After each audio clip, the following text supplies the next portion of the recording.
Remember staring up at the sky during the war, wondering what was coming?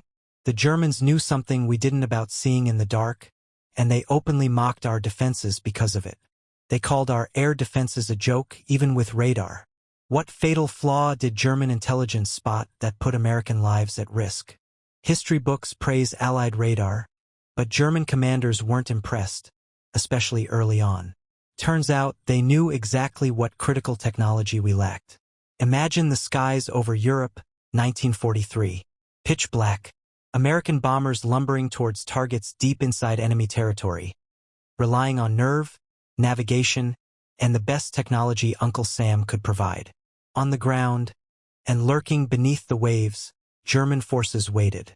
They knew the bombers were coming, often with unnerving accuracy. Now, we had radar, didn't we? The chain home stations lining the British coast, the SCR 268s and 270s sniffing out enemy planes. Surely that gave us the edge? Well, yes and no. And that no part is where the story gets really interesting, and frankly a bit unsettling. Because you see, while Allied propaganda and even many history books today paint a picture of overwhelming technological superiority, German military minds, particularly in the Luftwaffe and Kriegsmarine, weren't losing sleep over some of our much-vaunted systems. In fact, there are accounts, intelligence reports, post-war debriefings, where German officers express something bordering on ridicule for certain aspects of Allied air warning and targeting capabilities, especially compared to their own developing tech and one specific piece of British ingenuity they quickly recognized: the H2S radar. Why? What did they see that we, or perhaps more accurately American forces, were missing in those crucial early and mid-war years? It wasn't just bravado. They knew about a gap, a vulnerability tied directly to the limitations of early Allied, particularly American-fielded radar systems compared to this new British invention that was changing the night war. This wasn't about simply detecting that an aircraft was out there.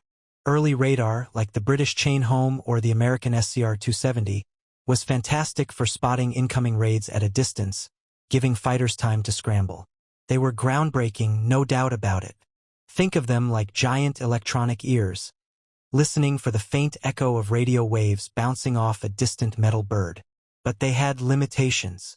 They were often huge, fixed installations. They told you something was out there, roughly how far, and in what general direction, maybe its altitude. But finding a specific target on the ground, through clouds or at night, or pinpointing a surfaced U-boat in the vast, dark Atlantic, that was a different beast entirely. And that's the first piece of the puzzle.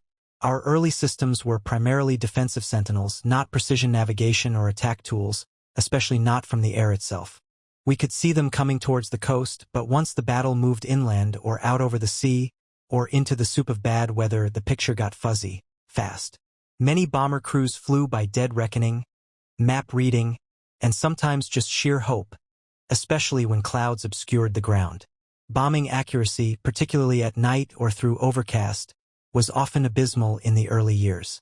Cities were huge targets, sure, but hitting a specific factory, rail yard, or U-boat pen, that required finding it first.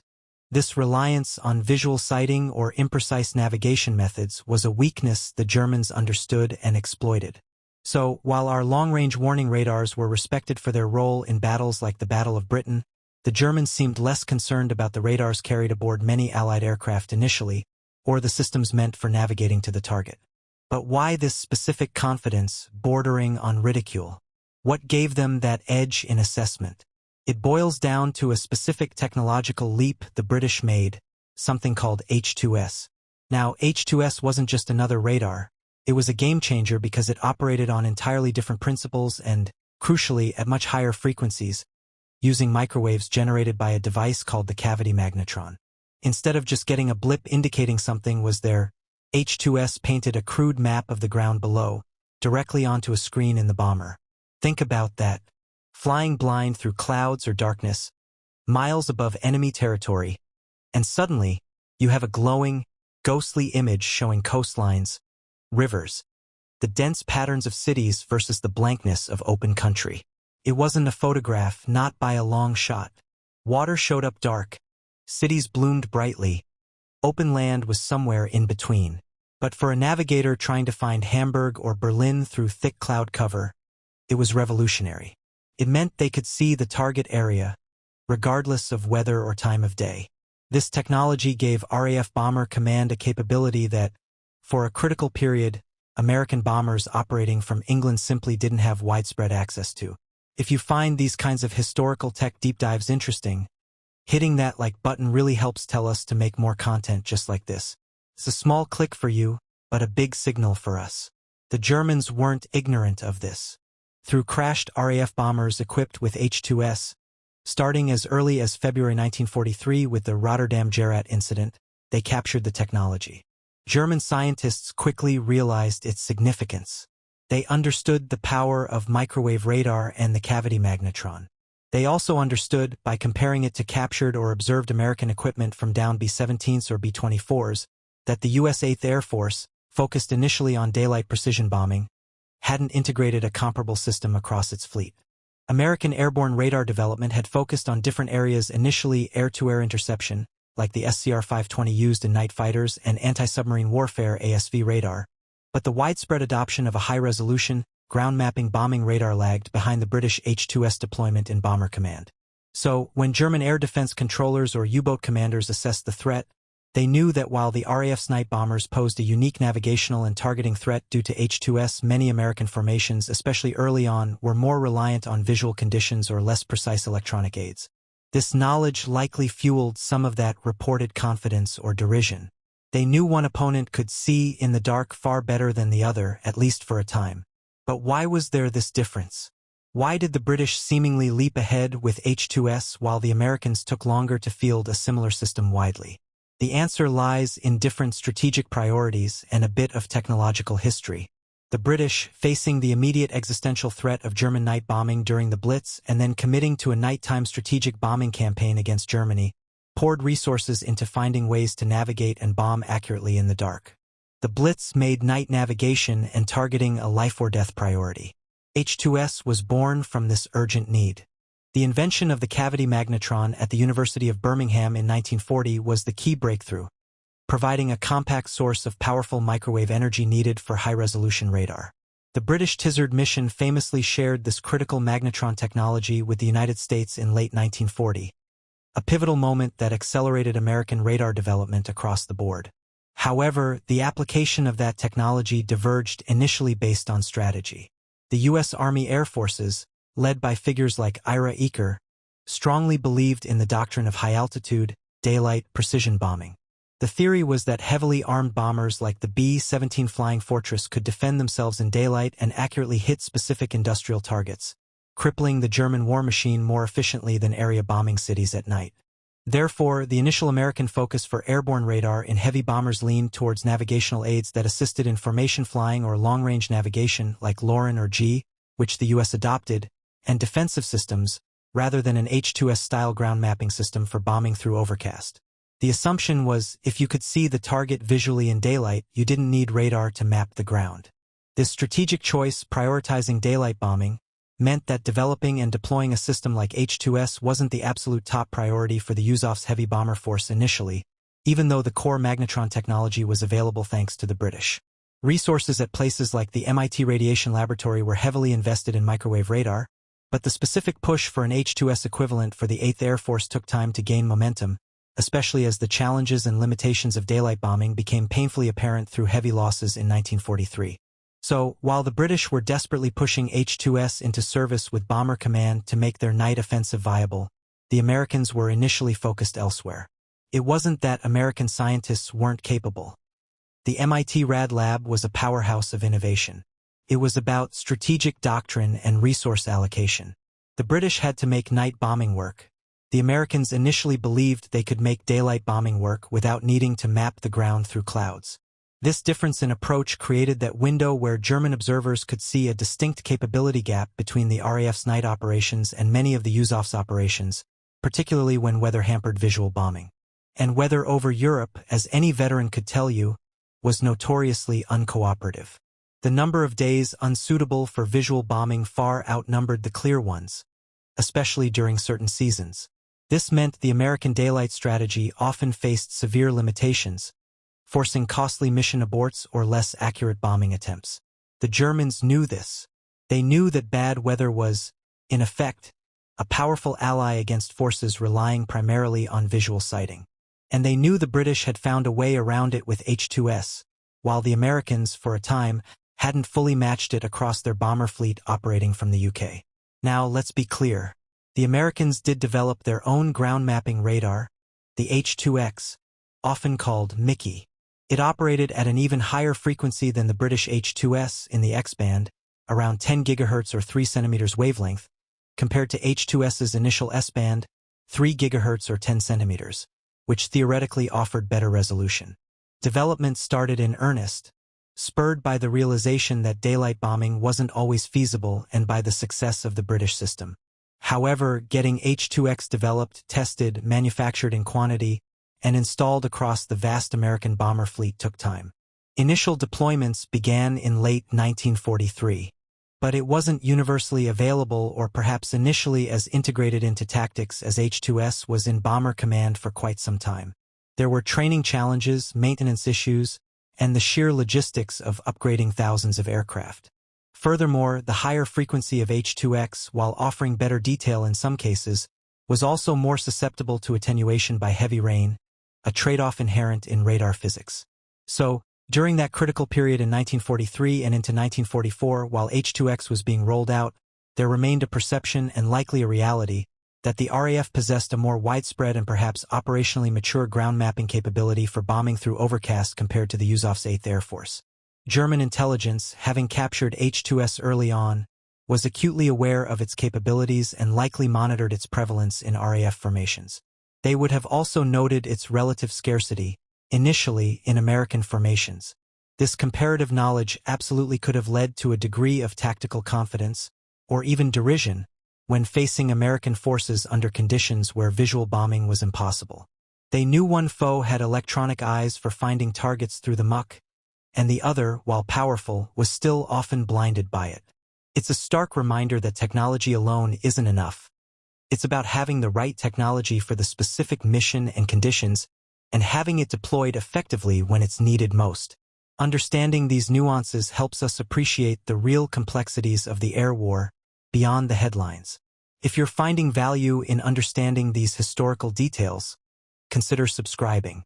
We dive deep into topics like this regularly, trying to uncover the stories behind the history you thought you knew. Let's think about the practical impact of this radar gap. For the bomber crews, it meant mission effectiveness varied wildly with the weather. On a clear day, formations like the 8th Air Force, utilizing the sophisticated Norden bombsight, could achieve remarkable precision. Sometimes. But those days were the exception, not the rule over industrial Germany. More often, clouds obscured the target. Without a reliable ground mapping radar like H2S or H2X, crews had limited options. Drop bombs based on estimated time of arrival, often wildly inaccurate. Try to find a break in the clouds, exposing themselves. Bomb a secondary target if one was visible, or abort the mission entirely after flying hundreds of miles through dangerous airspace. Each aborted mission due to weather was a massive waste of fuel, resources, and risked crews for no gain. Less accurate bombing meant more missions were needed to destroy a target, increasing overall losses. The RAF, equipped with H2S, could often press on regardless of cloud cover, finding and hitting major urban areas or even specific large targets with greater consistency, albeit with the lower precision inherent in night area bombing compared to ideal daylight conditions. This operational difference was significant. German defenses could, to some extent, anticipate that heavy cloud cover might deter or degrade American daylight raids more severely than RAF night raids equipped with H2S. Consider the anti-submarine war in the Atlantic as well. Early airborne ASV, air-to-surface vessel, radars operated at longer wavelengths, around 1.5 meters. These were effective at detecting surfaced U-boats at night or in low visibility, leading to significant successes. However, the Germans developed countermeasures, notably the Mitox radar detector, ironically nicknamed the Cross of Biscay by Allied aircrew because of its cross-shaped antenna. Mitox could detect the incoming signals from the Allies' meter-wavelength ASV radar long before the aircraft could get a clear fix on the U-boat, giving the submarine precious minutes to dive and escape. This created a crisis in the Battle of the Atlantic in late 1942 and early 1943. The answer? Microwave radar. The same cavity magnetron technology used in H2S was adapted for maritime patrol aircraft. This new centimeter wavelength ASV radar operated at frequencies METOX couldn't detect. When aircraft equipped with this new radar suddenly started pouncing on U-boats without warning, day or night, rain or shine, it caused panic and heavy losses among the German submarine fleet. Grand Admiral Dönitz famously lamented that the Allies had found ways of locating the U-boats in all weather and visibility conditions. While both British and American forces eventually fielded microwave ASV sets, the initial push and operational deployment were heavily influenced by the British work on the Magnetron and H2S. The Germans recognized this technological shift and its devastating impact. They knew that aircraft without microwave radar posed a significantly lower threat to their U-boats compared to those equipped with the undetectable centimeter wave sets. This disparity in airborne radar capability, both for bombing and anti-submarine warfare, was something German intelligence and operational commanders were keenly aware of and likely factored into their assessments and perhaps their outward expressions of confidence or ridicule towards certain Allied capabilities at different points in the war. The Germans, being technically adept themselves, weren't just passively observing. Once they captured the H2S technology in early 1943, they worked feverishly to understand it and develop countermeasures. They developed passive detectors like Naxos and Flensburg designed to home in on H2S emissions, guiding night fighters towards RAF bombers. They also worked on active jamming systems. This technological arms race meant that even H2S wasn't a permanent magic bullet. Its effectiveness could be degraded over time as countermeasures evolved.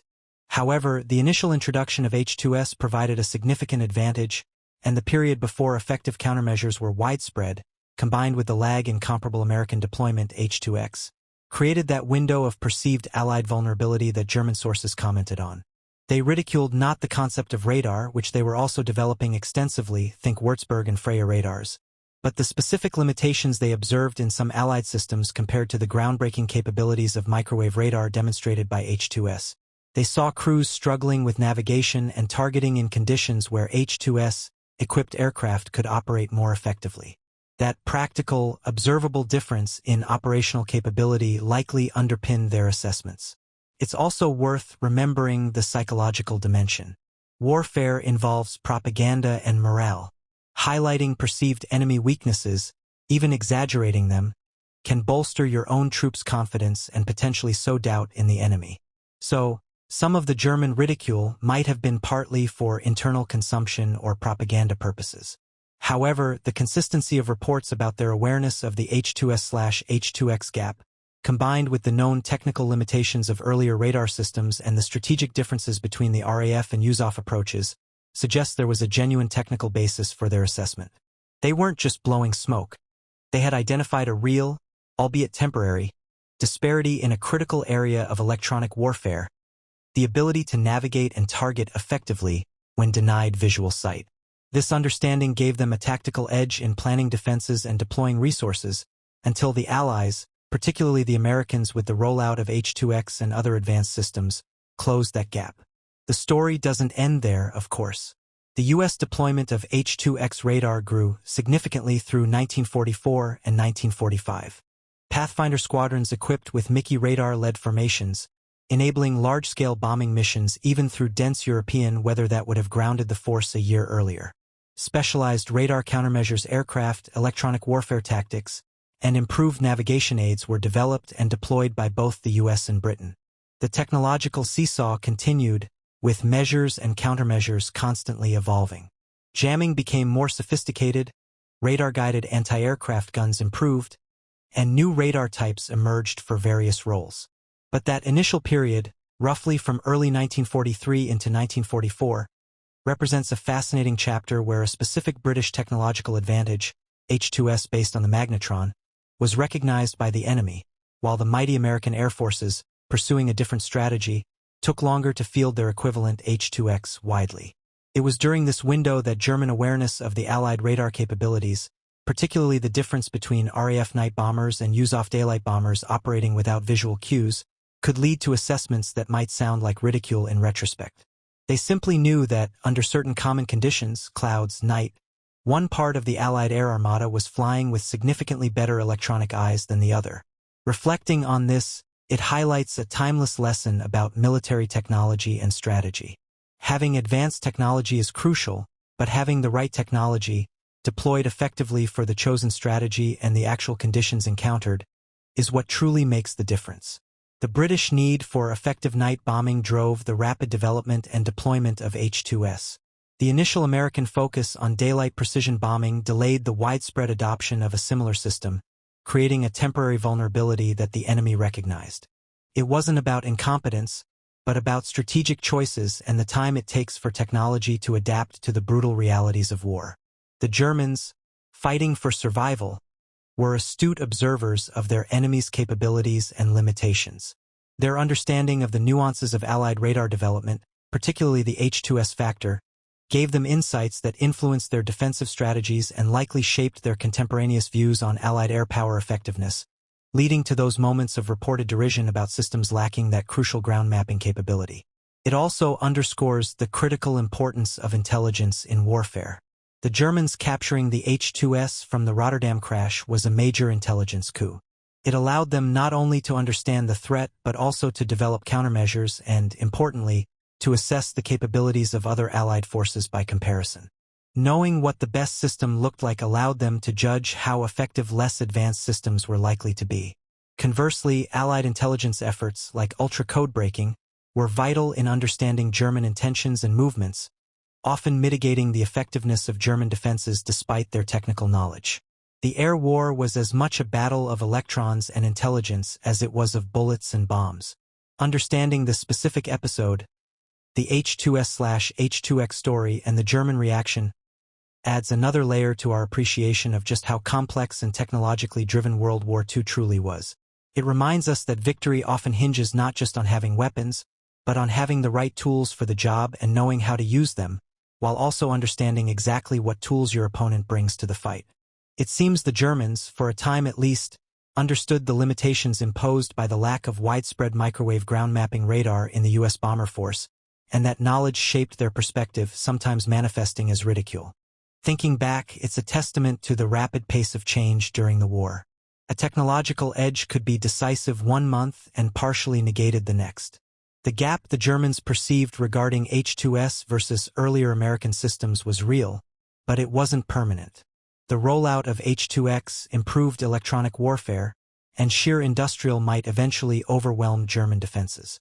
Yet, that period serves as a crucial reminder. Never underestimate your enemy's ability to understand your technology and exploit its limitations.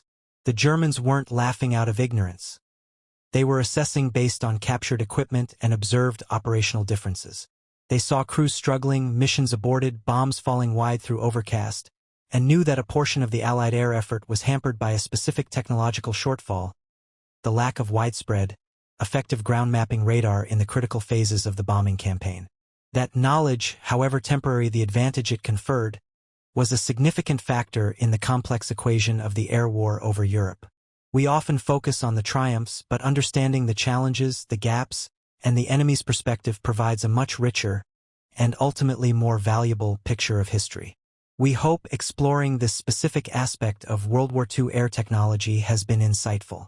If you'd like to delve deeper into other overlooked chapters of military history and technology, make sure you're subscribed so you don't miss our future investigations. Understanding these historical technological battles helps us appreciate the constant innovation and adaptation required in conflict. The story of H2S and H2X isn't just about radar. It's about strategy, intelligence, industrial capacity, and the courage of the aircrews who flew those missions, often with imperfect tools under incredibly dangerous conditions. The German perspective, even if colored by confidence or propaganda, reflected a real technical assessment of the situation they faced. They knew the threat posed by microwave radar and recognized when it was, and wasn't, being employed effectively against them. It's a complex picture, far removed from simple narratives of inevitable Allied superiority. Every advantage was hard-won, and every vulnerability, if understood by the enemy, could be exploited. The ridicule wasn't just empty talk. It stemmed from a technical understanding of a critical capability gap during a pivotal phase of the air war. Remembering this helps us honor the ingenuity and sacrifice on all sides, while learning crucial lessons about the interplay of technology, strategy, and intelligence that continue to shape conflicts today. We've covered a lot of ground, looking at why German forces might have viewed early U.S. air warning and targeting systems with some skepticism, particularly focusing on the impact of Britain's H2S radar and the time it took for the comparable American H2X system to become widespread. It wasn't about dismissing radar entirely, but recognizing a specific crucial capability gap in ground mapping for navigation and bombing through weather or at night, a gap the British H2S filled earlier and more comprehensively for a time than the initial systems used by the USAAF operating from Europe. This understanding, gained partly through captured technology, likely influenced German defensive tactics and their assessment of the threat posed by different Allied air forces under varying conditions. It's a reminder that the technological landscape of World War II was constantly shifting, and perceived advantages or disadvantages were often temporary and highly context-dependent. We hope this exploration. Thanks for joining us on this deep dive into a specific moment in technological warfare history. Understanding these details helps paint a fuller picture of the challenges faced and overcome. If you found this discussion valuable, letting us know by clicking the like button helps guide our future content. For more explorations into military history and technology, be sure to subscribe.